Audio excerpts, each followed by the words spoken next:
The first time I met Julia, she seemed like someone you could trust without a second thought. She had this calm confidence about her, the kind of person whose smile made you believe everything would be all right. I remember thinking, finally, someone who understands me, someone I can rely on. Little did I know, that trust would soon become the weight I could hardly carry. Julia had always been a giver. She didn't just offer help. She went above and beyond, sometimes to the point where it made me uncomfortable. When she lent money, it wasn't a casual gesture. It was a personal investment. A piece of her heart went with every dollar. That was her charm. She didn't just give, she believed in people even when they didn't deserve it. That belief was both her strength and, as I would painfully learn, her vulnerability. It all started on a humid summer morning. I had just moved into a small apartment after a messy breakup, barely scraping by, juggling bills that seemed to grow faster than I could pay. I had heard of Julia through mutual friends. She had this reputation of being trustworthy, smart, and generous. One night, after yet another sleepless evening, I finally gathered the courage to call her. I told her about my situation, not expecting much. Honestly, I wasn't even sure I believed someone would care.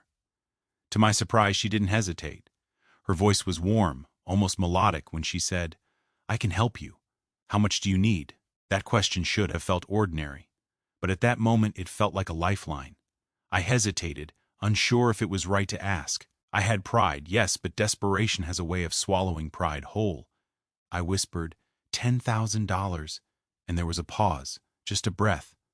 And then, done. I'll transfer it tomorrow. That was Julia, decisive, kind, and completely unassuming in her power. The money arrived the next day. Seeing that figure in my bank account felt surreal, almost like the universe itself had taken pity on me. I wanted to call her, hug her, maybe even cry. I don't remember exactly, but in that moment, I knew I owed her everything. Or at least, that's how I felt then. For the first few weeks, everything seemed perfect. I began paying off bills, catching up on rent, slowly breathing again without the constant panic clawing at my chest. I told myself I would never let someone like Julia down. Every time I thought of her generosity, a pang of guilt reminded me how fragile life could be.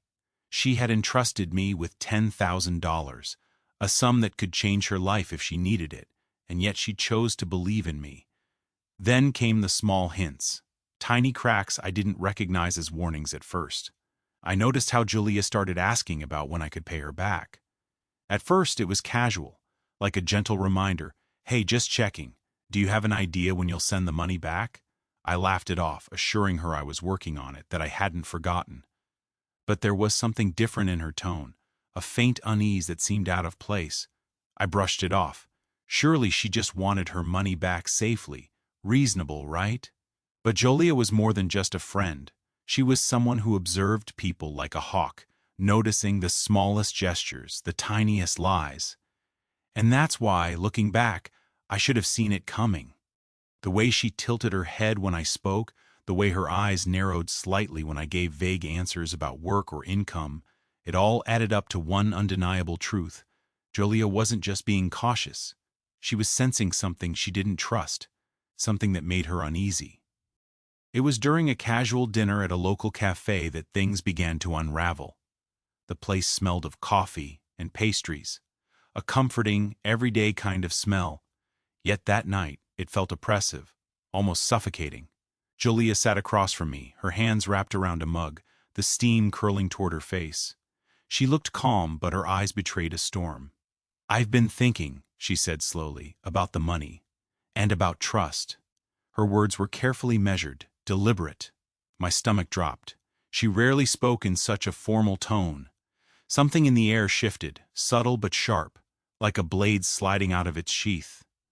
"What do you mean?" I asked, trying to keep my voice light, but my heart was hammering. "I mean," she continued, leaning back slightly, "I trusted you. I gave you $10,000 because I believed in you. But sometimes people don't honor that trust the way they should." The cafe seemed to fade around me. The background noise, the clinking of cups, Even the hum of the espresso machine, all became a blur. Her words landed like stones, sinking into my chest with an unexpected weight. I tried to smile, to reassure her, to brush it off as worry or paranoia. "I'm working on it, I swear," I said. But even as I spoke, a part of me knew this conversation was different. And then she dropped it. Not fully, but enough to sting.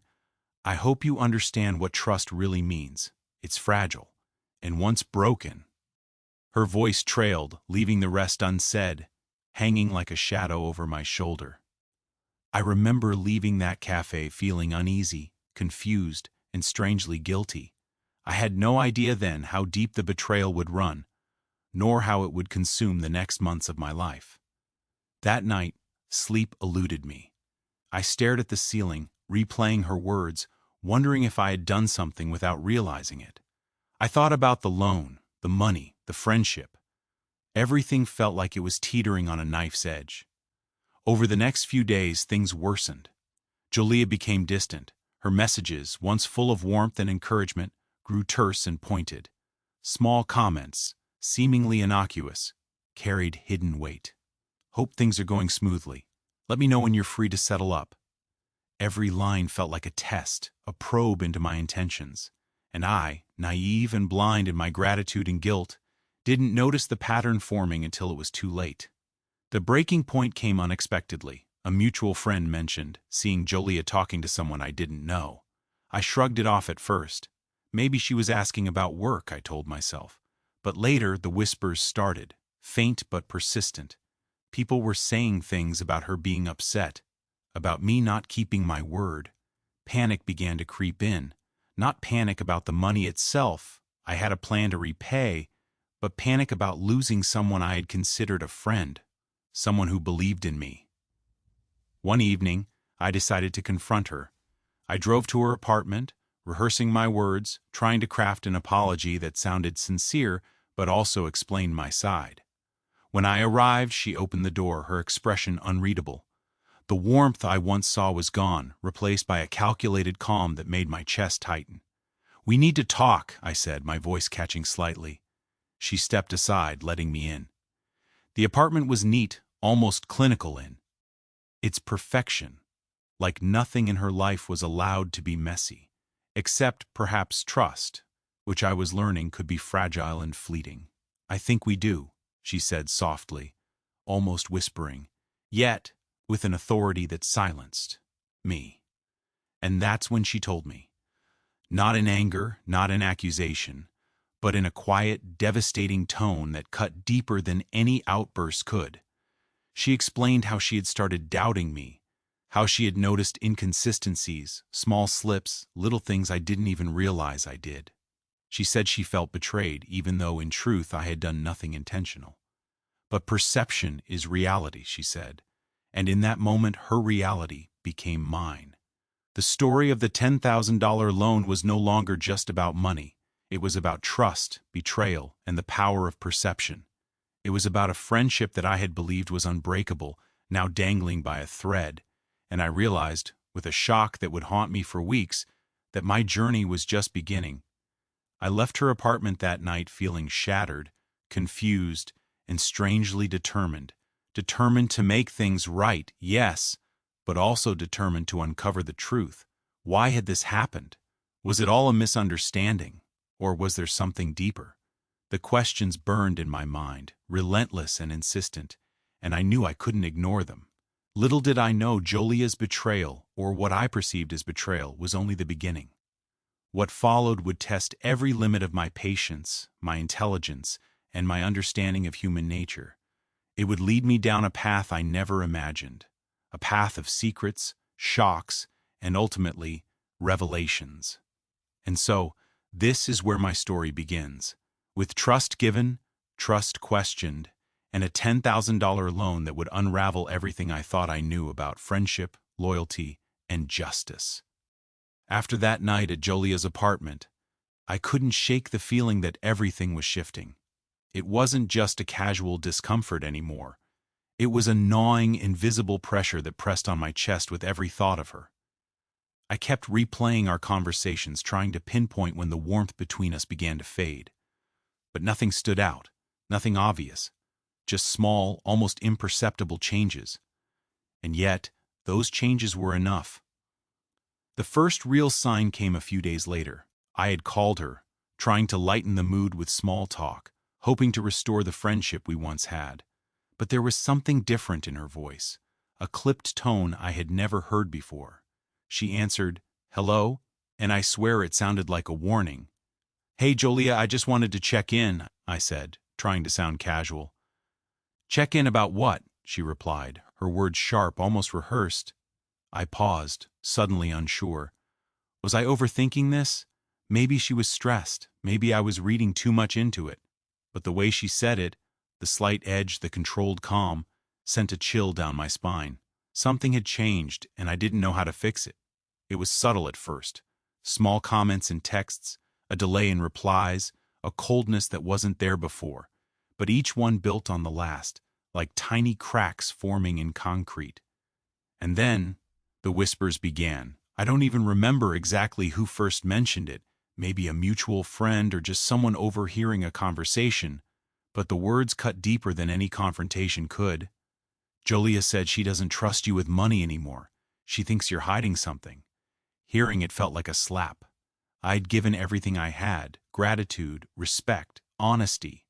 And yet in her eyes something had shifted. Her trust, which had once felt unbreakable, now seemed fragile, like a porcelain vase teetering on the edge of a table. I confronted her again, this time in person. I remember the room vividly, the soft hum of the air conditioner, the sunlight filtering through blinds, dust motes dancing in the golden light. I wanted to understand. I wanted to fix whatever had gone wrong. "Jolia, we need to talk," I said, my voice firm but not accusatory. She looked up from her notebook, her pen pausing mid-sentence. Her eyes were cool, evaluating, but there was a hint of something else. Caution, suspicion, maybe even a little fear. "About what?" she asked calmly, but the calmness was deceiving. It was a mask for the tension underneath, and I could feel it radiating from her. "About us, about the money, about everything. I feel like there's distance now, and I don't understand why," I said, trying to keep my tone even, though my heart was racing. She put down her pen and sighed, a soft, measured exhale that seemed to carry years of disappointment. "I don't know if you understand the responsibility of trust," she said slowly. "I gave you something valuable, not just money but belief. And belief, it's not something you can just take back if you fail someone." Her words stung. They weren't angry, they weren't loud, they were precise, like arrows shot quietly but aimed perfectly. She continued, "It's not just about the $10,000. It's about everything that comes with it. Respect, honesty, integrity, and I feel unsure if you have all of that." I tried to protest, to explain, but her gaze held me in place. There was no room for argument, only observation. In that moment I realized that her mind was already somewhere I couldn't reach. She had started judging me, testing me, weighing my every word and action, and I had no idea how to change her mind. After that meeting, I began noticing more patterns. Friends would casually mention seeing her talking to others, sometimes whispering, sometimes just laughing in ways I didn't understand. I started questioning everything. Was she planning something? Had she already decided I was untrustworthy? The paranoia crept in slowly, quietly, until I could barely think about anything else. One evening, a small but devastating event pushed everything to the edge. I had been late returning a small portion of the loan. Not because I didn't want to pay, but because of unexpected expenses. I called her, hoping to explain. "Julia, I'm so sorry, I didn't forget. I'll send it tomorrow first thing," I said, my voice tense. "Tomorrow? That's what you said last week," she replied, her tone now sharp, almost accusing. I felt a wave of panic. I know. Please, just trust me. I'm not ignoring this. I promise. Promises are easy," she said, and that was all. The line went dead. I sat there for a long time, staring at the phone, the silence louder than any argument could have been. I felt exposed, judged, powerless. Her words weren't just about money. They were about trust, about respect, about whether I was worthy of the bond we had. And in that moment, I realized something terrifying. I had no control over her perception, and perception was now the battlefield. Over the next week, I tried to repair things. I sent texts, emails, even a small gift, hoping to show goodwill. But nothing worked. Every message was met with a delayed response, a vague reply, or nothing at all. The distance between us grew, silent but sharp. It wasn't just a misunderstanding anymore. It was a wall, invisible but impenetrable. And then the rumors began in earnest. I started hearing things I couldn't ignore, that Jolia had been talking to mutual friends, subtly framing me as untrustworthy, painting a picture of me I didn't recognize. Every detail, every interaction was being dissected, analyzed, and interpreted against me. I felt like I was trapped in a story I didn't even know I was part of. One night, desperate for answers, I decided to confront her directly again. This time, I went to her apartment unannounced. The elevator ride felt endless, each floor a countdown to whatever awaited me. When she opened the door, I could see immediately. She was prepared. Her posture was straight, her expression calm, her eyes alert. She wasn't just waiting for me. She was ready. "We need to talk," I said, trying to sound confident. "We already did," she said softly, almost gently. But the calmness didn't reach her eyes. They were sharp, measuring, like she could see right through me. "No, Jolia, this isn't resolved. I feel like something's happening behind my back. I don't know what it is, but I need to know the truth," I said, my voice rising slightly, desperation bleeding through. She sighed, and for a moment I thought she might soften. But then she spoke, and my world tilted.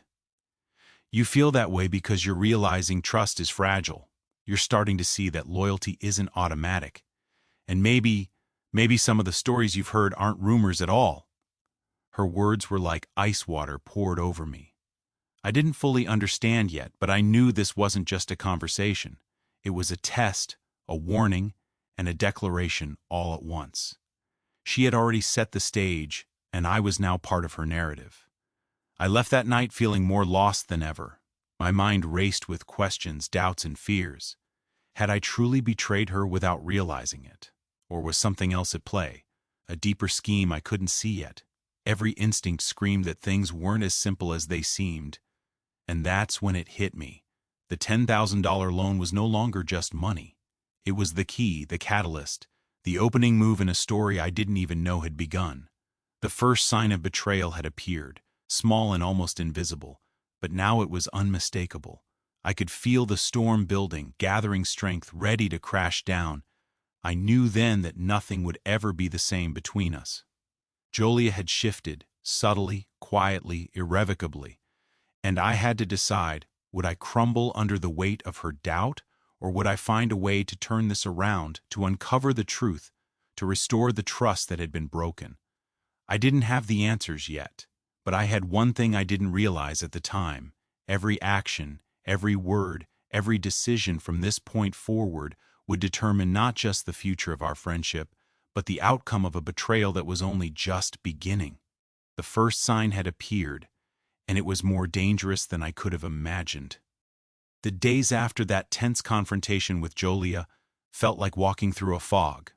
Every interaction, every message, every casual remark seemed loaded with hidden meaning.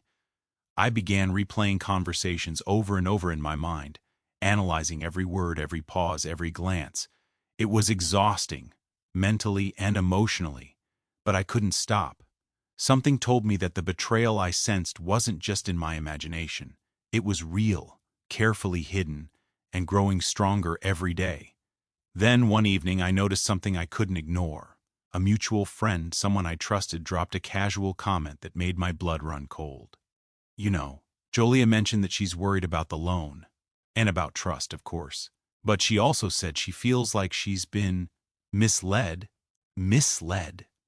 My stomach twisted. I had done nothing to mislead her. Every promise, every word, every effort to repay that $10,000 had been genuine, and yet here it was, whispered like an accusation in a crowded room, in a tone I couldn't ignore. I needed answers. Not the vague, evasive answer she gave me before, but the real truth. So I began quietly digging, not out of malice, but out of desperation. I retraced our interactions, looked at messages, emails, and even casual comments she had made to friends, and slowly, pieces began to fall into place. I discovered that she had been talking to someone I didn't know, long before she confronted me. Their conversations weren't casual, they were deliberate, strategic. I couldn't hear the words directly, but the way mutual friends described her behavior suggested she was forming opinions, plans even, about me without giving me a chance to explain fully. It was a web, and I was stuck in the center. The more I uncovered, the heavier it felt. Jolia's worry about the $10,000 was genuine, yes, but there was more. She had begun quietly questioning my intentions, imagining scenarios in which I might take advantage, lie, or disappear. Every subtle hesitation on my part, every delayed reply, every small slip in conversation was being scrutinized, analyzed, and used to reinforce her doubts. It was in that realization that the fear settled in. Not fear of losing money or even friendship, but fear of being misunderstood, of being cast in a story I didn't write. Jolia's perception of me was shifting, and I had no control over it. It wasn't about logic or facts anymore. It was about narrative, emotion, and trust. I remember the night I confronted her again, this time in a more controlled way. I went to her apartment, careful, prepared, determined to understand the full picture. As soon as she opened the door, I sensed a subtle shift in the air. Her expression was calm as always, but her eyes were sharp, almost predatory. She had prepared herself, and perhaps prepared me for the truth she was about to reveal. "We need to talk," I said, steadying myself. "We always need to talk," she replied with a faint smile. But it didn't reach her eyes. They were cold, measuring. I stepped inside, my mind racing. "I know you've been talking to someone about me. I need to know what's happening, Jolia. I can't fix this if I don't understand the truth." For a moment, she didn't respond. She leaned against the kitchen counter, her posture relaxed but alert, like a chess player waiting for the right moment to move. And then she spoke, slowly, carefully, dropping the first piece of the hidden puzzle. "You need to understand something. Trust is fragile. And sometimes people don't realize how quickly it can crumble." Her words were measured, almost poetic. But I could sense the underlying warning. I pressed, "I know that. But are you talking about me or someone else?" She shook her head. "It's about you and about us. But there's more. There's always more." I felt my chest tighten. This wasn't the vague, emotional warning I had heard before. This was deliberate, precise. She was telling me that the truth wasn't just simple mistrust. There was something else, a secret she had uncovered, a hidden layer to our friendship I didn't even know existed. And then it hit me. I realized that the $10,000 loan, which had seemed like a simple act of generosity and trust, was actually a catalyst. It had triggered a series of questions, doubts, and suspicions in her mind. She had begun to investigate, quietly, subtly, without letting me see it. And in doing so, she had uncovered things, small inconsistencies, minor misunderstandings, tiny errors, that suddenly looked intentional when framed through her lens of doubt. Her gaze held mine, and I could see it now. She wasn't just disappointed or upset, she was calculating. She was analyzing me, dissecting my every move, and preparing herself for a decision I didn't know I was part of. And in that moment, I realized that I had underestimated her entirely. The revelation was subtle but devastating. Jolia hadn't betrayed me in the traditional sense. She hadn't acted maliciously or plotted against me. But she had allowed doubt and suspicion to grow quietly, like a seed planted in fertile ground. And now, that seed had blossomed into something I couldn't ignore, the first true signs of betrayal. I left her apartment that night with a sense of unease that I couldn't shake. Everything felt different. I knew then that my journey wasn't just about repaying a debt or salvaging a friendship. It was about navigating a labyrinth of perception, trust, and hidden truths. Over the next few weeks, I began seeing the effects everywhere. Friends began acting differently, subtly shifting when Jolia was around. Conversations that used to be casual now felt loaded, like I was being measured, judged, tested. Every interaction, every word I spoke, felt like it could be used against me. And in the midst of all this, the $10,000 loan, once a simple act of kindness, had become a symbol of doubt, mistrust, and unspoken tension. It was during this time that I discovered the first real lie. Not a malicious lie, not a dramatic twist, but a small, calculated omission. Julia had been careful, precise, strategic. She hadn't told me about conversations she had with others, about the doubts she planted in the minds of people around us, about the subtle ways she framed events to support her growing suspicion. The discovery hit me hard. I had always believed in transparency, in honesty, in the power of communication. And yet, here was the first undeniable proof that things were happening behind my back. Proof that Julia, consciously or unconsciously, was building a story in which I was the villain, and she, the cautious, rational, trusting friend, was the victim. I felt a mix of anger, betrayal, and confusion. But beneath it all, there was also a spark of determination.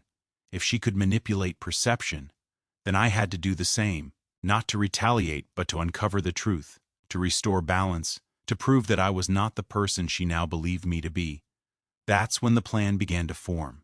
Not a plan of revenge yet, not something impulsive or reckless, but a careful, measured approach. I needed to understand everything, every conversation, every whisper, every hint of doubt that had taken root. I needed to see the hidden truths clearly before making a move that could either restore trust or shatter it completely. I started keeping track of details. Every message, every meeting, every casual remark, all of it went into a mental catalog, a map of the shifting dynamics between Julia, me, and the people around us.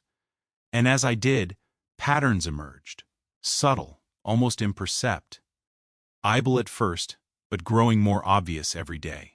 Julia's actions were deliberate, strategic, and calculated. She wasn't just reacting emotionally, she was orchestrating perception itself. It was terrifying, and yet it was also exhilarating. For the first time, I realized the depth of her mind, the precision of her observation, and the power of human psychology when applied with intent. I also realized something else, that I was now fully invested, not just in repaying a loan or salvaging a friendship, but in navigating a complex web of trust, betrayal, and hidden truths. And so the first chapter of Real Betrayal came to an end, leaving me on the edge of something I couldn't yet fully understand. Julia had planted the seed, nurtured doubt, and hidden the truth in plain sight. And now the story was no longer just about money or friendship. It was about perception, manipulation, and the fragile line between trust and betrayal. Little did I know the next revelations would be far more shocking. Secrets would surface, lies would be exposed, and the true nature of trust and betrayal would become impossible to ignore. By the time Section 4 begins, the world around me had changed. Nothing felt familiar anymore. I walked through streets that once seemed ordinary, passing faces I had known for years, yet now every glance carried a shadow of doubt. Julia's presence, or more accurately, her influence, lingered everywhere, subtle, invisible, but undeniable. Her words, her whispers, the way she had begun quietly framing the story of our $10,000 loan. It was all a web, and I was caught in the center. At first I tried to ignore it, pretending everything was normal. I told myself she was just cautious, that this was simply the natural friction of trust being tested.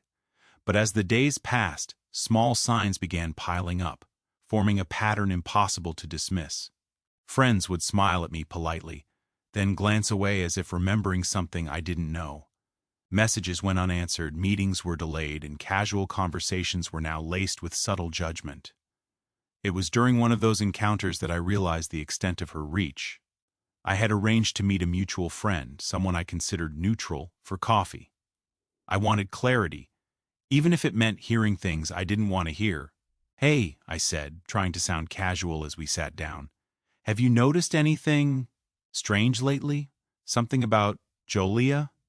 My friend's eyes flickered, and I immediately knew. The pause, that small hesitation, was all the confirmation I needed. "Well, I mean, she's been talking. About you," they said carefully. Not badly, exactly, but she's worried, and I think she's telling others to be cautious too. My heart sank. I could feel it then. The web wasn't just around us. It had extended, spreading through everyone we knew. Jolia's doubts were no longer private. They had become a ripple, reaching out, infecting the perceptions of those around me. Every gesture, every word, every interaction I had with people in our circle was now tainted by her influence. The revelation was suffocating. I realized that trust, once fractured, doesn't just disappear quietly. It spreads like cracks in glass until it reaches the edges of everything you hold dear. And Jolia, calm, precise, calculating, was the architect of this invisible damage. I knew then that I had to act. Not recklessly, not impulsively, but deliberately. I needed to understand her fully, her methods, her motives, and the full extent of her influence. Only then could I begin to navigate the labyrinth she had constructed.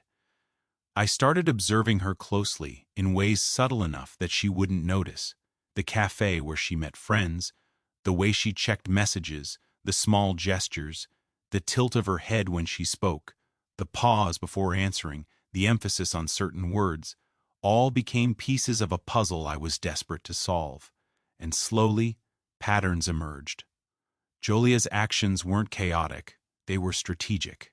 Every word, every interaction, was carefully placed to test, to probe, and to influence. One evening, I followed her discreetly after work. It wasn't stalking in the dramatic sense, but careful observation. I wanted to see her without the filter of conversation, without her tailoring her words to my presence. I needed the truth. She met someone in a small park, speaking in hushed tones. Their conversation was brief, almost mundane on the surface, but I could see it was deliberate. Every nod, every hand gesture, every inflection seemed to reinforce her subtle narrative. She wasn't just discussing the loan. She was analyzing, framing, and reinforcing her perception of me to someone else. And that realization cut deep. I began piecing together the hidden truths. Jolia had always been careful with trust, but her doubts had escalated beyond personal concern. She was orchestrating perceptions, shaping opinions, and building a narrative in which I was unreliable, in which my intentions were questioned. The $10,000 loan, which I had once thought of as a simple act of generosity, had become a symbol, a litmus test for loyalty, honesty, and character. The tension grew unbearable. Every encounter with her, every glance from mutual friends, every passing comment felt like a challenge. I realized that the only way to survive, to reclaim agency, was to understand the full extent of the web she had spun. And that meant going deeper, uncovering every hidden action, every whispered conversation, every calculated move she had made. I began documenting everything meticulously. Every text, every email, every casual remark became part of a growing map of interactions. I recorded times, dates, locations, and context, analyzing the connections between her words and actions. Slowly, the patterns became clear. Jolia's strategy was not random. She had anticipated reactions, tested boundaries, and shaped perceptions with careful precision. At the same time, I had to confront the reality that some of her doubts, while painful, were not entirely unfounded. There were small inconsistencies in my behavior, minor delays, moments of hesitation, human flaws that anyone could misinterpret. Jolia, with her keen observation, had noticed them all and amplified them in her mind. And now, those minor flaws were being projected back to me as betrayal. The web tightened further when I noticed a subtle shift in her demeanor during a group gathering. She interacted with everyone in a way that reinforced her narrative. Every laugh, every question, every gesture seemed calibrated, as if she was silently communicating her doubts to those around us. I felt exposed, like a character in a story I didn't write, caught in a script I hadn't agreed to. It was exhausting, mentally and emotionally. Every day I grappled with uncertainty, trying to distinguish between perception and reality. I questioned myself constantly. Had I really done something wrong? Or was I merely a pawn in a carefully constructed illusion? The lines between truth, doubt, and deception blurred, leaving me disoriented and wary. And then came the subtle signs of escalation. Julia began testing me more directly. She asked questions that probed not just my intentions but my character. She would bring up past actions in a way that seemed casual but carried a weight I couldn't ignore. Every answer I gave was measured, careful, deliberate. I had to be mindful of every word, knowing that a single misstep could reinforce the doubts she was planting. It was during one of these encounters that I realized the true depth of the situation. Julia wasn't just wary. She was orchestrating a narrative, quietly gathering information and shaping perceptions to confirm her suspicions. And in doing so, she had created a subtle but powerful network of influence that extended beyond our immediate circle. Friends, colleagues, and acquaintances were all subtly affected, all interpreting my actions through the lens she had constructed. The realization was both terrifying and enlightening. Terrifying because it made me feel trapped, isolated, and constantly scrutinized. Enlightening because it revealed the sophistication of her approach, the precision with which she wielded influence, and the stakes involved. I knew then that any response I crafted had to be equally careful, deliberate, and strategic. The days blurred into weeks. Every interaction with Julia, every message, every shared moment became part of a growing pattern, a tapestry of trust and suspicion, woven with threads of hidden truths and calculated actions. I began to understand that the web she had created was not just about the $10,000 loan. It was about control, perception, and influence. It was about shaping reality itself, and I was caught in the middle. And yet, amidst the tension and uncertainty, I felt a spark of determination. I couldn't undo the past, but I could influence the future. I could uncover the hidden truths, navigate the web she had spun, and reclaim agency over my story. The journey ahead would be difficult, emotionally taxing, and fraught with uncertainty. But I had to try. The web had tightened, and the stakes were higher than ever. Julia's influence was everywhere, her doubts rippling through every interaction, every relationship, every perception. The $10,000 loan, once a simple gesture of trust, had become a symbol of tension, suspicion, and the fragile balance of human relationships. And so, as the first cracks of betrayal grew into visible fractures, I realized one undeniable truth. The next moves would determine everything. Every action, every word, every decision would shape the outcome of this complex emotional chess game. The hidden truths had surfaced, the web was tightening, and the story of trust, betrayal, and perception was far from over. The stakes were clear, the tension palpable, and the journey into the heart of betrayal had only just begun. The tension had been building for weeks, silent but suffocating. Every glance, every word, every interaction carried a weight I could barely bear. And then came the moment I had been dreading, the first real confrontation. Not just the subtle hints of distrust or the whispered doubts, but a face-to-face collision with everything I had been feeling, everything she had been thinking, and everything I had been avoiding. It started with a message that seemed casual, almost innocuous. "Can we meet tomorrow? I think we need to clear the air." The simplicity of the words masked the storm underneath. I read them over and over, trying to prepare myself, trying to anticipate what would happen. But no amount of preparation could truly brace me for what awaited. The next afternoon I arrived at the small cafe where we had first met, the place that once held laughter, comfort, and warmth. Now, walking through the doors, it felt different. Heavy, charged with anticipation, like the air itself was holding its breath. Julia was already there, seated at our usual table, her posture impeccable, her gaze calm but piercing. She looked as composed as ever, but I could feel the undercurrent of emotion beneath the surface. There was a tension I hadn't seen before, a quiet readiness that made my pulse race. "Hey," I said cautiously, trying to sound casual, even though my stomach was tight with anxiety. "Hey," she replied, her tone neutral, almost deliberately measured. She gestured to the chair across from her. "Sit." I did, and for a moment there was silence. The cafe noises, The hum of conversation, the clatter of cups, the whir of the espresso machine faded into the background. All I could see was her, calm but alert, waiting for me to speak, waiting for me to stumble. "Jolia," I began, "I know things have been difficult lately. I want to understand. I need to understand what's going on between us." She leaned back slightly, crossing her arms, a subtle shield that spoke volumes. "You want to understand, or you want to defend yourself?" Her words struck me like a lightning bolt. There it was, the accusation hidden behind calm phrasing, the doubt veiled as a question. My throat tightened. "I want to understand. I don't want to defend myself. I just want the truth." She studied me, her eyes sharp, analyzing, almost like she was weighing every syllable. And then she spoke, slowly, deliberately. "The truth? The truth is, you've shaken my trust in ways I can't ignore. The loan, the promises, the delays. It's not just about the money. It's about respect, integrity, and reliability. And right now, I'm not sure you have any of that left."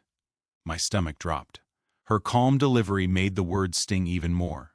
It wasn't anger she was expressing, it was judgment, quiet and relentless. And in that moment, I realized the depth of what had changed between us. The Jolia I had known, the warm, generous, trusting friend, had shifted into someone almost unrecognizable, someone who had quietly built a fortress around her heart, and I was now trapped outside, desperate to prove my intentions. "Jolia," I said, trying to steady my voice, "I never intended to betray your trust. I've been trying to repay the loan, to make things right. I didn't realize you felt this way." She shook her head slightly, a small, almost imperceptible gesture that carried a world of disappointment. "It's not about what you intended, it's about what I perceive. And right now, my perception is that you failed me." The words cut deeper than any accusation could have. I felt exposed, vulnerable, stripped of any defense. Everything I had done, every effort, every promise, it was all filtered through her lens of doubt, and in that lens I was already failing. For a moment, we simply sat there, the silence stretching, tense and oppressive. I could feel the weight of weeks of suspicion, doubt, and subtle betrayals pressing down on both of us. And then, as if to break the tension, I spoke again. "Jolia, I need you to hear me. I never wanted to betray you. I never wanted to hurt you. But I also can't change the past.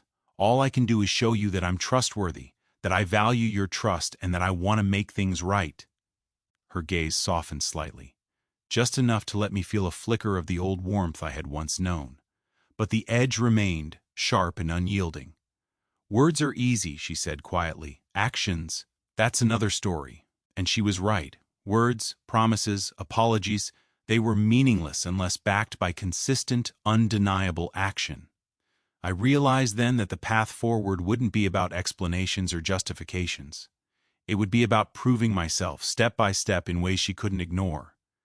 But there was another layer to this confrontation that I hadn't anticipated. As we spoke, I began noticing subtle clues in her behavior. The way she glanced at her phone, the small smile she gave when a mutual friend walked by, the carefully controlled gestures that seemed to communicate more than her words. She wasn't just confronting me, she was testing me, observing my reactions, gauging my sincerity, and measuring my responses against her own expectations. I understood then that this confrontation was as much a psychological battle as it was an emotional one. Every word I chose, every gesture, every expression was under scrutiny, and if I faltered, even slightly, the consequences could be irreversible. "Jolia," I said, leaning forward slightly, "I understand that actions matter more than words, and I promise you, I'll do whatever it takes to restore your trust. I'll show you that I'm reliable, honest, and committed, not just in words, but in every action." She regarded me silently for a long moment, her eyes searching mine as if weighing the truth in my voice. And then, finally, she spoke, almost softly. "You have a long road ahead. Trust isn't rebuilt overnight. And I'll be watching very closely." Her words were a challenge, a warning, and a statement of fact all at once. And as I left the cafe that day, I felt the weight of those words pressing on me like a tangible force. The first confrontation was over, but the real battle had just begun. In the days that followed, I realized that I had to approach this strategically. Jolia's trust had been shaken, not by one action, but by a series of subtle missteps, miscommunications, and her own carefully observed interpretations. If I wanted to reclaim her confidence, I had to anticipate her perceptions, align my actions with them, and demonstrate consistency beyond doubt. It wasn't just about repaying the loan anymore. It was about proving my character, my reliability, and my commitment to the truth. Every interaction became a deliberate act of trust building. Every word, every gesture, every decision had to reinforce the message that I was someone worthy of confidence. And yet, amidst the strategy and planning, there was an emotional toll I hadn't anticipated. The sense of betrayal, the shadow of doubt, the weight of scrutiny, it all pressed down on me relentlessly. I questioned myself constantly. Did she see my intentions accurately? Was I truly being judged fairly? Or was I trapped in a narrative she had already written, one in which I had no voice? The first confrontation had revealed not just her doubts but the complexity of the challenge ahead. Trust, once fractured, is delicate and requires constant care. But rebuilding it under the gaze of someone as perceptive, cautious, and strategic as Jolia was, it was almost an art form. And I had no choice but to learn it quickly if I wanted to navigate the web she had created. In the end, that first confrontation was both devastating and illuminating. It exposed the depth of the fracture, the subtle manipulations, and the hidden expectations that had been forming for weeks. But it also provided clarity. I understood now what was at stake, what I had to achieve, and the lengths I would need to go to restore what had been broken. And so, with the memory of her piercing gaze, the weight of her words, and the challenge of her expectations, I began preparing. The path forward would be long, deliberate, and emotionally taxing. But I had no choice. Jolia's trust, fragile as it was worth fighting for, and I was determined not to fail. After the first confrontation, the air between us felt charged, invisible but tangible, like a live wire humming silently in the space around me. Every interaction with Jolia became a careful dance, a negotiation of trust, perception, and restraint. The cafe meeting had exposed the fracture, but it also revealed the rules of the game. Actions mattered more than words, and every gesture carried weight. I had to move carefully. I started documenting everything meticulously, almost obsessively. Every text, every conversation, every glance, every hesitation became part of a growing mental map. The patterns were subtle, almost imperceptible at first, but over time they emerged with clarity. Jolia's responses, the timing of her messages, the small inflections in her voice, each was a data point, revealing more about her perception of me than she would ever admit aloud. The challenge was psychological as much as emotional. I realized that rebuilding trust wasn't just about proving reliability. It was about countering her doubts without provoking defensiveness. Every step I took had to be deliberate, measured, and predictable in a way that would reinforce my sincerity. It began with small gestures. I made sure every promise I had made was fulfilled on time, meticulously and without error. No excuses, no delays.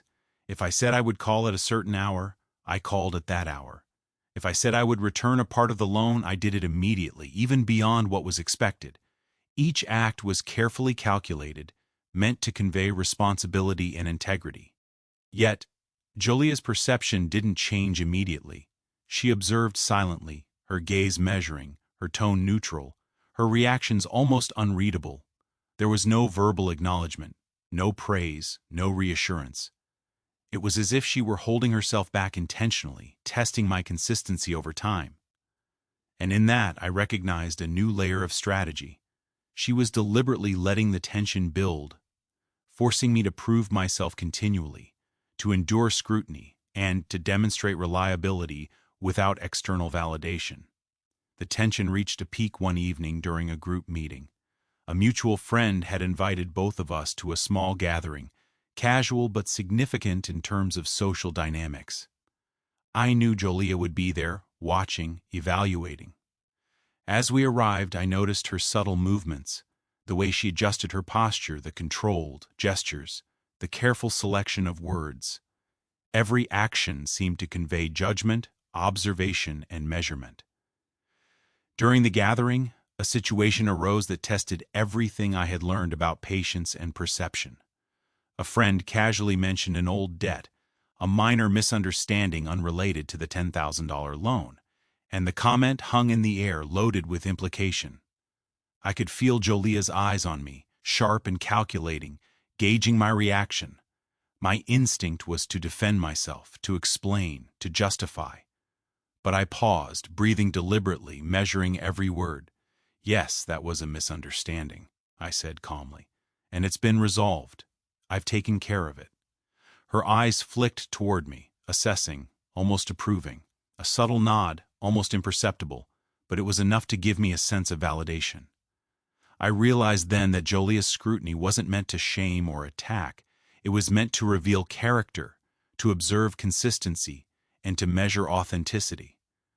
Over the next few days, I began noticing other subtle signs. Jolia wasn't just watching me directly. She was testing responses, observing my interactions with others, and gauging my patience, integrity, and resilience. Every small action I took was a reflection of who I was, as she perceived it, and every inconsistency could be amplified in her mind. I realized that the tension was no longer one-sided. She was actively influencing the environment around me, shaping perception and creating pressure without overt confrontation. Friends who once treated me casually now seemed more cautious, more aware of my actions. Small whispers, casual remarks, even body language reinforced the narrative she had quietly established. And I was now fully aware that this was more than a personal struggle. It was a psychological game. In response, I began taking subtle countermeasures, not in anger, not in retaliation, but in strategy. I became hyper-aware of my surroundings, the people I interacted with, and the information I shared. Every word, every action, every subtle gesture was carefully considered. I wanted to rebuild trust not through confrontation, but through consistency, reliability, and transparency, while also observing the mechanisms of perception that Jolia had set in motion. One evening, as I reviewed messages and interactions, a realization struck me: Jolia had been constructing a network of influence without my knowledge. She had quietly communicated her doubts to others, framing my actions in ways that reinforced her perception of unreliability. It was subtle, almost invisible, but effective. The web she had created extended beyond our immediate interactions, affecting friends, acquaintances, and mutual colleagues. The implications were staggering. I wasn't just dealing with a personal breach of trust. I was navigating a social landscape carefully curated by Jolia, where every action, every word, and every misstep could be magnified and interpreted against me. The stakes were higher than I had imagined, and the need for strategy became urgent. I decided to confront the challenge systematically. First, I would reinforce my own actions and reliability. Every commitment would be met with precision, every promise kept without exception. Second, I would observe and understand the network of influence Jolia had created, identifying patterns, motivations, and perceptions. Third, I would carefully plan interactions to demonstrate consistency, integrity, and patience, building evidence of trustworthiness not only to Jolia but to the surrounding social circle as well. It wasn't easy. The emotional toll was immense. I felt the weight of scrutiny, the pressure of expectation, and the constant fear that one misstep could undo everything. Sleep became restless, meals became mechanical, and every casual interaction was analyzed with obsessive detail. And yet, amidst the stress, there was clarity. I understood the rules of the game now. Consistency mattered, perception mattered, and patience mattered. Jolia's influence was undeniable. She had orchestrated a subtle but powerful tension, a web that forced me to prove myself continuously. But in that tension, I also found opportunity. Every action, every response, every deliberate gesture became a way to demonstrate integrity, rebuild trust, and gradually shift perception. Weeks passed, each day reinforcing the stakes and the strategy required. Small victories, a prompt message returned, a promise fulfilled, a subtle recognition of my reliability, gave me glimpses of progress. But each was accompanied by the persistent awareness that Jolia was watching, calculating, and testing. The tension was constant, unyielding, and psychologically taxing. And then, one day, a subtle but undeniable shift occurred. Jolia's observations became slightly more relaxed, her gestures less rigid, her responses slightly less controlled. It wasn't a dramatic breakthrough, but it was a sign, a small crack in the carefully constructed web she had built. The tension had begun to loosen, if only slightly, and I realized that persistence, patience, and deliberate action were beginning to yield results. Yet I also knew the path ahead was treacherous. The web was far from dismantled, and Jolia's vigilance remained. Every interaction still carried risk, every word still carried weight, and every observation she made could influence outcomes. The tension had escalated to a level that demanded constant awareness, strategic thinking, and emotional resilience. As I reflected on these days, I realized a critical truth: trust, once fractured, requires more than apologies or explanations. It demands consistent, verifiable action, patience, and an understanding of perception. And when the fracture is reinforced by subtle manipulation, as it was with Jolia, the path to rebuilding trust becomes a complex psychological challenge. By the end of this chapter, I understood that the tension between us was no longer a simple interpersonal conflict. It had evolved into a carefully calibrated battle of perception, patience, and strategy.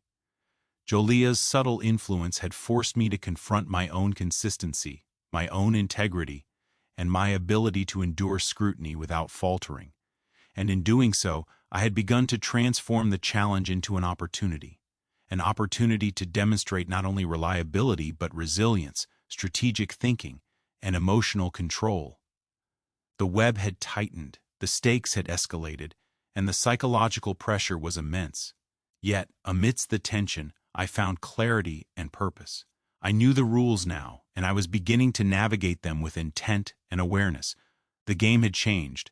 The first confrontation was over, but tension had escalated to a level that demanded my full attention, and I realized with a mixture of fear and determination that the next moves would define the trajectory of trust, betrayal, and eventual reconciliation.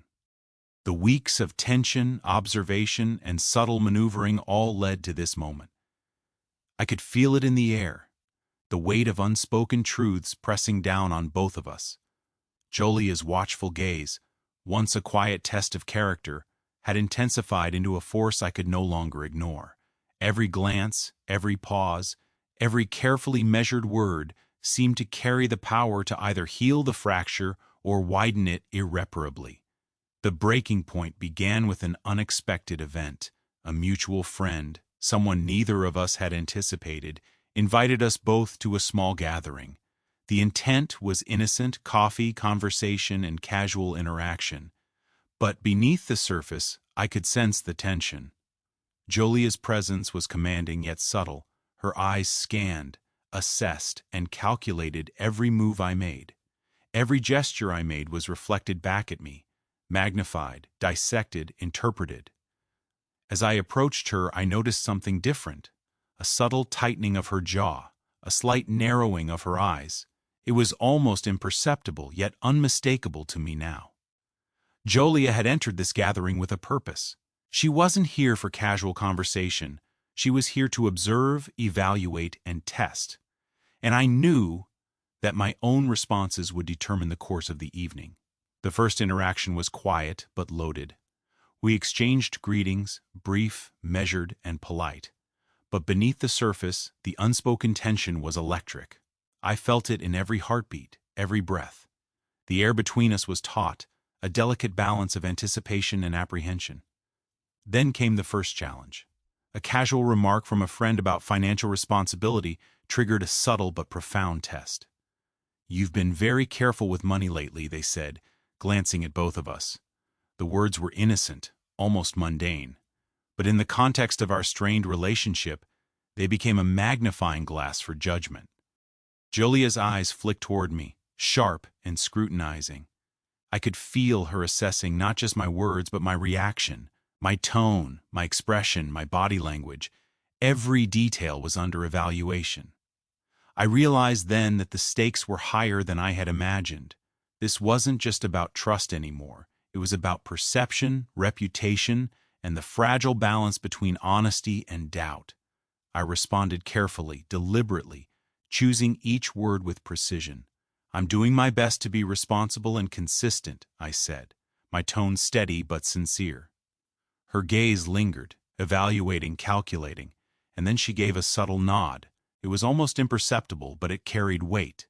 A small sign, perhaps, that my efforts were beginning to register. The night continued with a series of subtle tests. Every comment, every interaction, every casual observation became part of a larger pattern. Jolia's strategic awareness was unmatched. She seemed to anticipate my responses, gauge my intentions, and measure my sincerity. I had to remain vigilant, deliberate, and unwavering in my actions. Any misstep could undo weeks of careful effort. Then, a revelation surfaced, one that neither of us had expected. A mutual acquaintance inadvertently mentioned a conversation Julia had had with someone outside our circle. The words were casual, almost offhand, but the content was revealing. Julia had been expressing doubts, discussing the loan, and framing my actions in ways that reinforced her perception of unreliability. The web of influence she had constructed was broader than I had realized, extending beyond our immediate interactions to shape the perceptions of those around us. The revelation hit me like a wave. I had underestimated her strategy, her subtle manipulation, and the reach of her observations. It was both alarming and enlightening. I understood then that the stakes were higher than I had anticipated. This was no longer a simple matter of repairing trust. It was a complex psychological landscape where perception, influence, and consistency determined outcomes. As the night progressed, I realized that the breaking point was not a single event, but a culmination of subtle pressures, strategic observations, and emotional weight. Jolia's perception of me had been carefully constructed, reinforced by both her own observations and the influence she wielded over our social environment. Every word, every gesture, every interaction had been filtered through this lens. I also recognized something profound. The breaking point was not solely about betrayal or mistrust.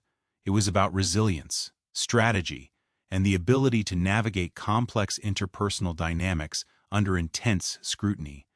The challenge was not only to rebuild trust, but to do so in a way that was undeniable, consistent, and observable. By the end of the evening, the tension reached its peak.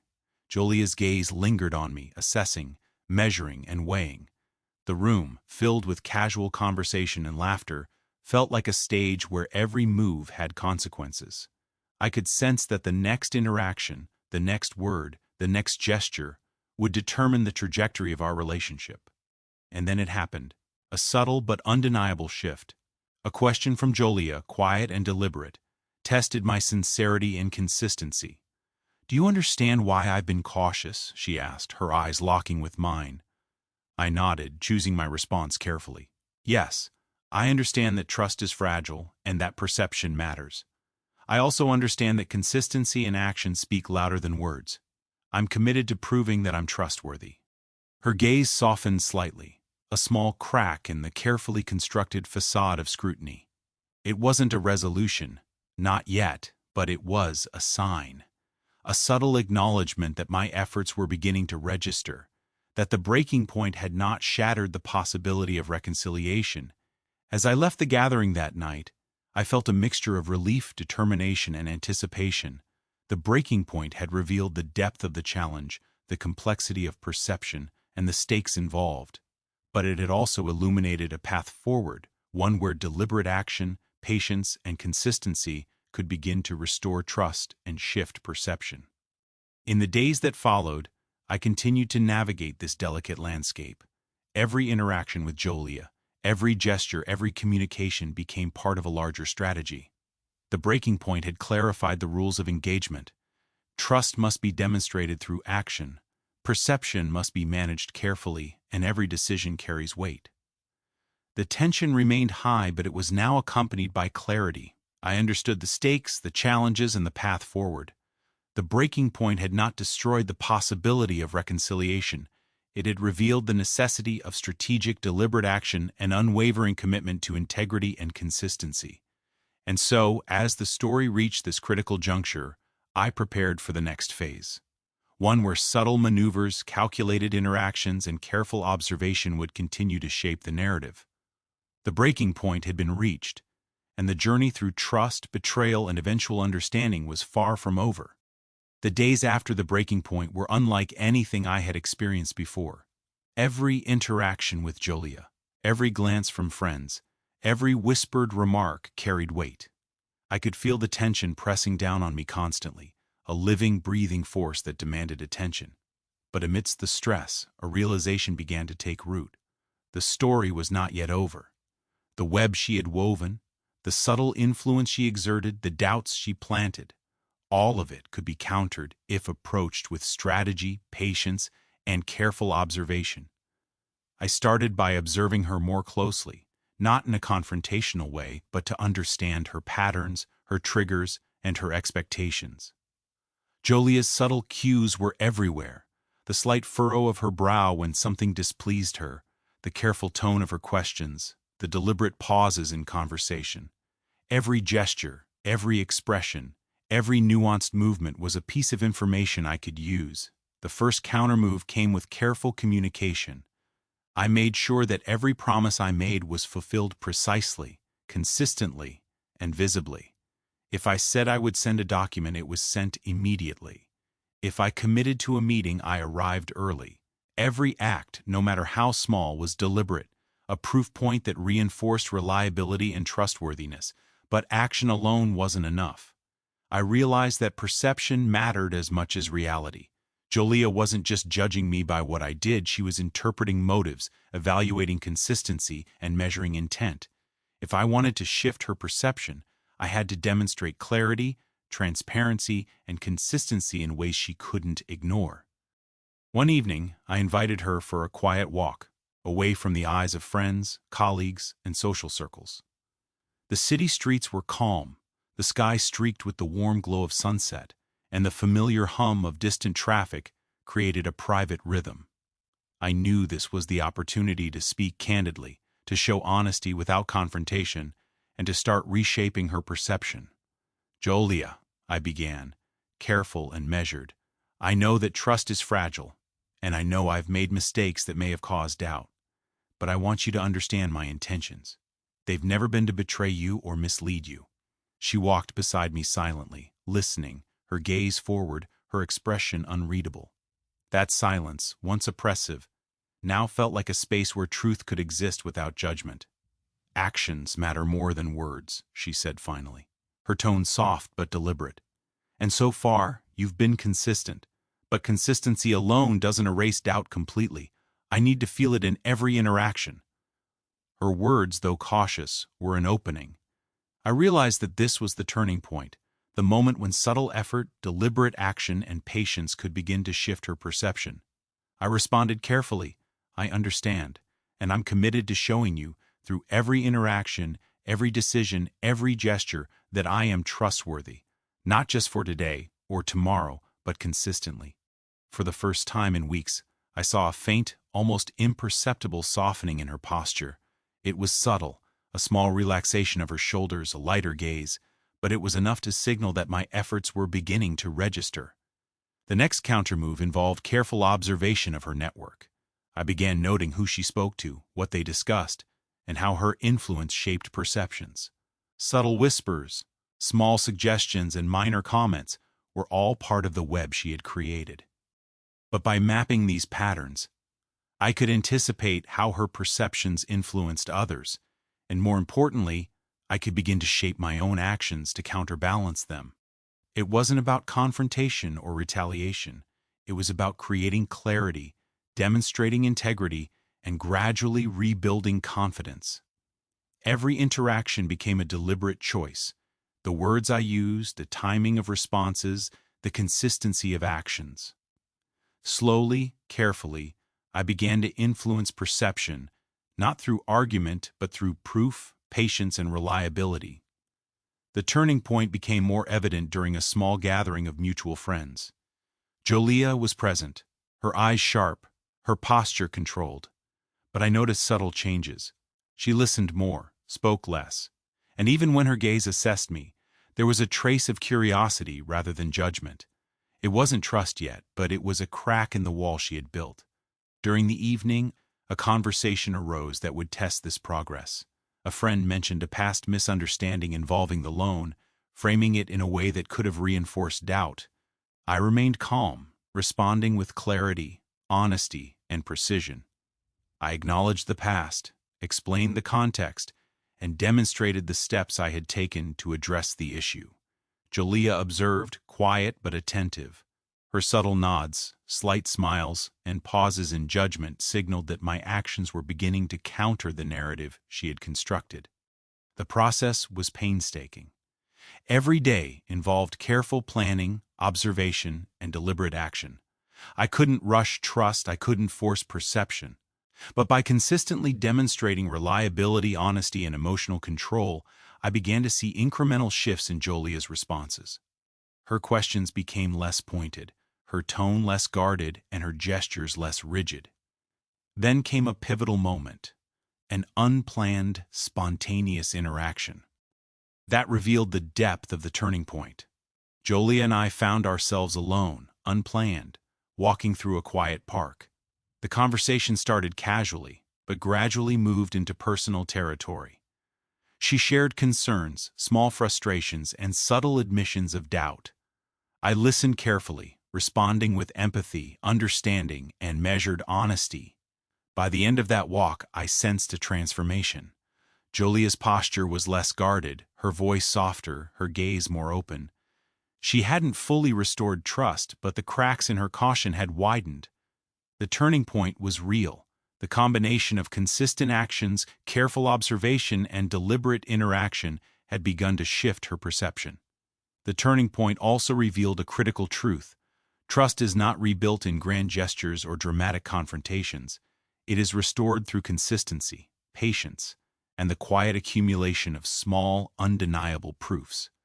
Jolia's perception, once rigid and unyielding, was beginning to bend under the weight of deliberate effort. I realized then that the next phase would require even more attention, subtlety, and strategy. The turning point had created an opening, but the web was not fully dismantled. I had to continue demonstrating reliability, reinforcing perception, and navigating the emotional landscape with care. Every interaction mattered, every decision carried weight, and every subtle gesture could either reinforce progress or undo it. The significance of this turning point was profound. It was not just about trust, it was about perception, influence, and the delicate balance of human relationships. Jolia's cautious, calculating approach had challenged me to become more deliberate, more observant, and more consistent than I had ever been. And in doing so, I had begun to regain agency, clarity, and confidence. By the end of this period, I understood a crucial lesson. Subtle, consistent effort can begin to shift perception even in the most complex, high-stakes situations. The turning point was not an end but a beginning, the moment when deliberate, thoughtful action could start to undo doubt and begin rebuilding trust. I could feel it in the small gestures, the softened tone, and the moments of quiet acknowledgement. Jolia was no longer fully guarded. The wall she had built had cracks. And through careful navigation, observation, and deliberate action, those cracks could widen, allowing the possibility of reconciliation, understanding, and ultimately restored trust. The turning point had arrived. The web was loosening, and I knew with cautious optimism that the next moves I made could finally begin to restore balance, repair the fracture, and transform the tense standoff into a pathway toward clarity, resolution, and understanding. After weeks of careful observation, deliberate action, and subtle countermoves, I began to feel the weight of the tension slowly lifting. It wasn't dramatic, it wasn't immediate, and it certainly wasn't complete. But I could sense that Jolia's perception of me was beginning to shift. The subtle cracks in her guarded demeanor were widening, and for the first time in what felt like an eternity, I allowed myself to imagine a resolution. The moment that brought clarity came unexpectedly. I had arranged to meet Jolia for coffee, not a planned strategy, not a confrontation, just a simple meeting to talk genuinely and openly. The cafe was quiet, the sunlight streaming in through the windows illuminating the small table where we sat across from each other. For a long moment we didn't speak, just observing, breathing, letting the tension hang between us, heavy but now softened by time and effort. Finally she spoke. "I've been watching you," she said quietly, her tone calm, measured, but with a trace of vulnerability. "Not in a controlling way, but to see if you were consistent, if you could show me that you were trustworthy, and I see it, I really do." Her words hit me harder than I expected, not with anger or relief, but with recognition that she had observed, measured, and evaluated every action I had taken, and that my efforts had begun to register in her perception. It was validation, but subtle, understated, and profoundly moving. I nodded slowly, choosing my words carefully. "Jolia, I know I can't undo the doubts, the misunderstandings, or the fear, but I've done my best to show you, through every action, that I value your trust, that I respect it, and that I never intended to betray it." She leaned back slightly, her eyes searching mine, almost as if weighing the sincerity of my statement. And then she spoke, softly, but with clarity. "I see it, and I understand that trust takes time to rebuild. What you've shown me, it matters. It really does." For the first time in weeks, I felt a profound sense of relief. Not complete resolution, not total reconciliation, but a recognition that the efforts had not been in vain. The tension, which had been so heavy and suffocating, had begun to ease, and in that moment I understood that trust, once fractured, could be repaired, but only through patience, consistency, and authentic action. Over the next few hours, our conversation deepened. Jolia shared the doubts, fears, and observations that had guided her cautious approach. I listened, fully present, acknowledging the validity of her concerns, expressing understanding and offering honest insight into my intentions. It wasn't about defending myself, it wasn't about persuasion. It was about clarity, transparency, and shared understanding. As the conversation unfolded, subtle truths emerged. Jolia admitted that her doubts had been amplified, not by malice, but by the natural human tendency to protect oneself, to measure consistency, and to anticipate potential disappointment. She had observed, evaluated, and tested, but her actions had never been intended to harm me. They were a reflection of her own careful, analytical nature, a need to see proof, to witness integrity, and to feel reassured that trust could be rebuilt. And in that acknowledgement, I felt a profound sense of clarity. The web she had woven, the subtle influence she exerted, the cautious observation.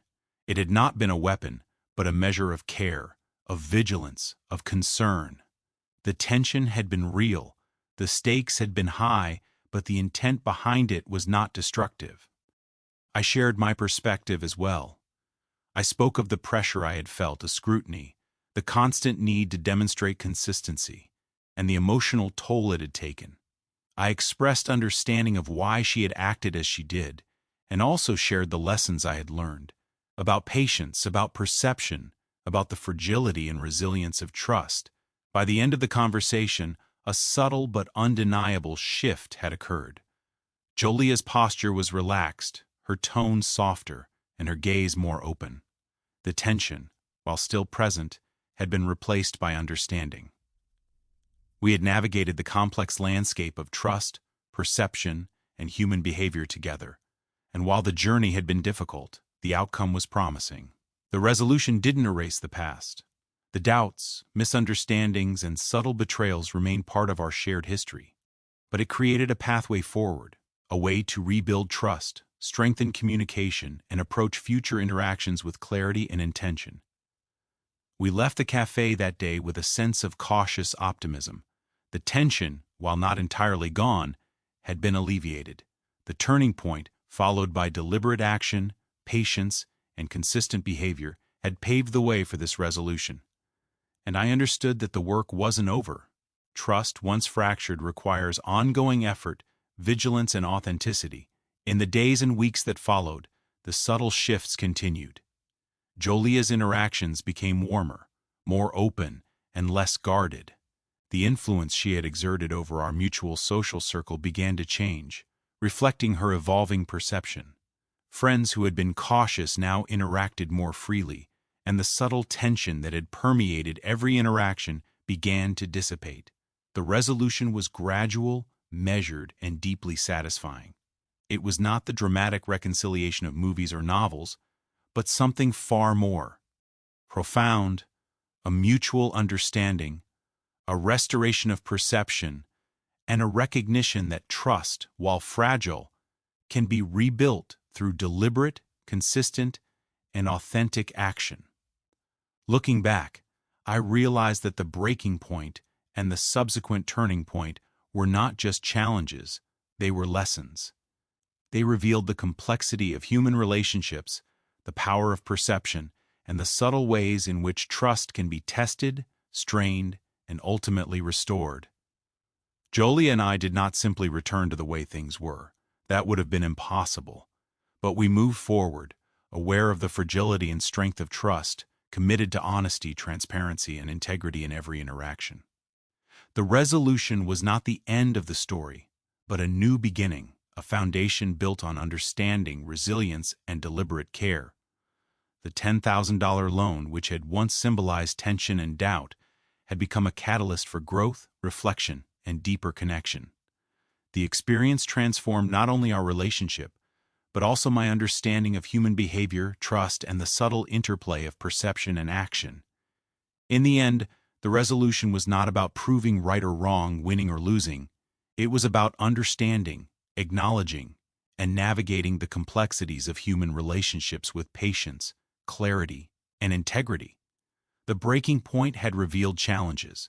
The turning point had created opportunities, and the resolution had forged a path forward stronger, wiser, and more resilient than before. Looking back on the journey with Jolia, I realize now that this story wasn't just about a $10,000 loan, a broken promise, or even the tension between two people. It was about trust, fragile, powerful, and transformative.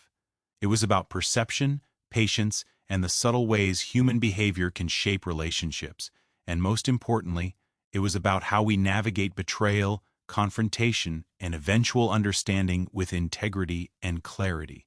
For weeks, the tension had consumed me. Every interaction, every word, every gesture felt scrutinized, measured, and analyzed. I had felt exposed, vulnerable, and uncertain. But through that vulnerability, I learned something profound. Trust is not something that can be demanded, argued for, or rushed. Trust is earned, observed, and demonstrated, consistently, patiently, and authentically. Jolia, in her own way, taught me this. Her caution, her observation, and even her subtle doubts were not acts of malice but measures of care. She needed proof, consistency, and reliability because trust, once fractured, requires reassurance. The breaking point, the confrontation, and the turning point were all part of a natural process, a test of character, patience, and resilience. One of the hardest lessons was understanding the difference between perception and reality. I had been so focused on my intentions, my honesty, and my actions that I initially underestimated the power of perception. Jolia's doubts, observations, and careful scrutiny were entirely valid from her perspective, even if they felt painful or unfair. This taught me that human relationships are not just about truth, but about how truth is perceived, interpreted, and internalized by others. I also realized the importance of subtlety. Trust is not rebuilt through dramatic gestures or grand declarations. It is restored through consistent, deliberate action.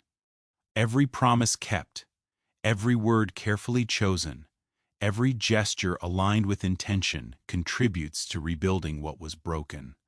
This slow, measured approach may lack immediate recognition, but over time, it creates undeniable proof of reliability and integrity. Another key takeaway was the value of patience. I had wanted resolution quickly, a swift return to the way things were. But trust doesn't work that way. Patience, resilience, and endurance are critical. By remaining calm, measured, and consistent, I began to shift perception, demonstrating not just that I was trustworthy, but that I could sustain that trust over time. Jolia's strategic, observant nature also taught me something vital about human behavior. She didn't act out of anger or malice. She acted deliberately, observing patterns, measuring consistency, and shaping perception. Understanding this allowed me to approach the situation strategically, with mindfulness and awareness.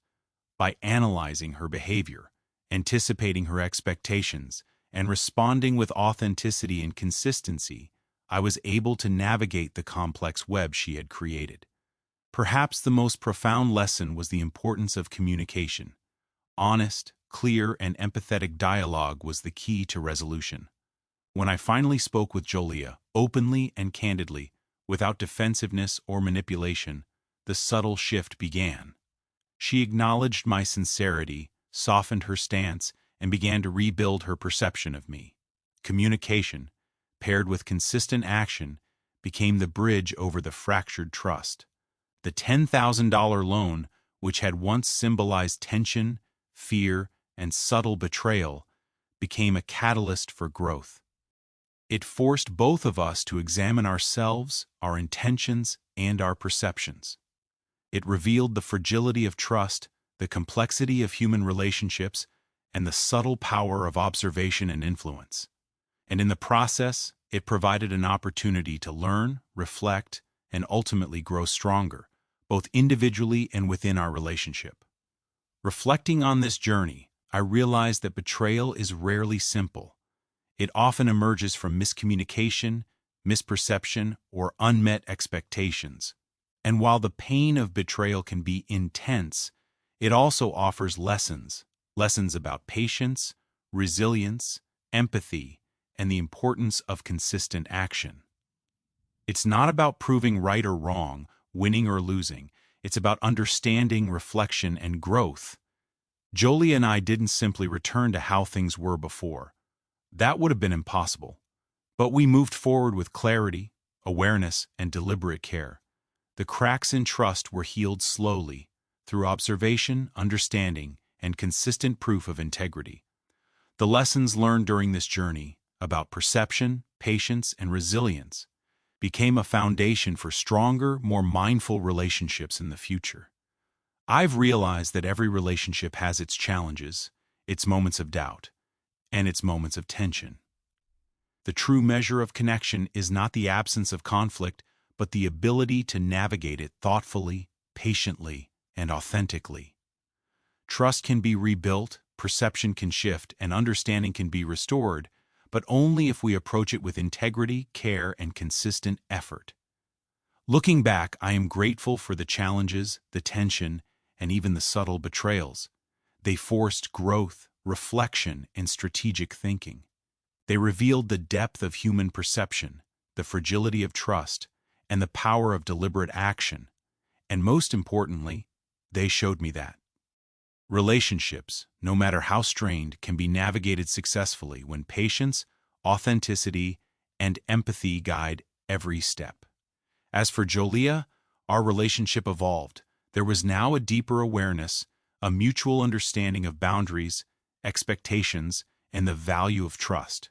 We learned to communicate more openly, observe more thoughtfully, and act with consistency and care. The loan, the doubts, and the tension became a shared history, a foundation from which stronger trust and understanding could grow. The moral of the story is simple, yet profound. Trust, once fractured, can be rebuilt, but it requires patience, consistency, and authenticity. Perception matters as much as reality, and subtle, deliberate actions are often more powerful than dramatic gestures.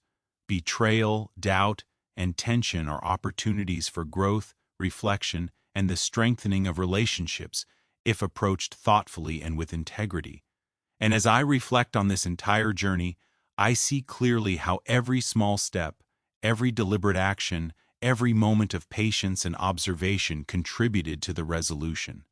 What began as a $10,000 loan, a moment of doubt, and subtle tension became a transformative experience, a lesson in trust, resilience, and the intricate, powerful dynamics of human relationships.